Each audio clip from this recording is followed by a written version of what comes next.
Hi friends, எல்லாருக்கும் வணக்கம். இன்றைக்கி செவ்வாய்க்கிழமை. முருகன் அருளால் அனைவருக்கும் அருளாசி கிடைக்கட்டும். தெய்வ வழிபாட்டுக்கு ஏற்ற உகந்த பூக்கள் என்ன அப்படின்னு சொல்லி நம்ம இந்த வீடியோவில் பார்க்க போகிறோம். ஒவ்வொரு தெய்வங்களுக்கும் ஒவ்வொரு பூ உகந்ததாக இருக்குது. அதை நம்ம சாமிக்கு படைக்கும் போது அந்த சாமியும் சந்தோஷம் அடைந்து நம்மளுக்கும் பரிபூர்ணமான ஒரு அருளை கொடுக்குது அப்படின்றது ஐதீகம். நம்ம இன்றைக்கி இந்த வீடியோவில் முருகருக்கு என்ன பூக்கள்லாம் பிடிக்கும் அப்படின்னு சொல்லி பார்க்க போகிறோம். அவருக்கு பிடித்த பூக்களில் முதன்மையானது என்ன அப்படின்னா மல்லிகைப்பூ தான். மல்லிகைப்பூ பிடிக்காதவங்க யாருமே இருக்க மாட்டாங்க. நம்ம முருக கடவுளுக்கும் இந்த பூ தாங்க ரொம்ப பிடிச்சிருக்கு.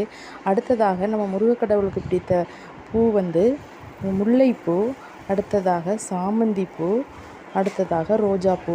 இந்த பூக்களை கொண்ட மாலையாகவோ அல்லது பூக்களையோ நம்ம கொண்டு போய் முருகனுக்கு கொடுத்ததுக்கப்புறமா நம்மளை வேண்டுதலோட வச்சுக்கிட்டோம் அப்படின்னம்னா நமக்கு பரிபூர்ணமான அருள் கிடைக்கும் அப்படின்றது ஐதீகம். தேங்க்ஸ் ஃபார் வாட்சிங்.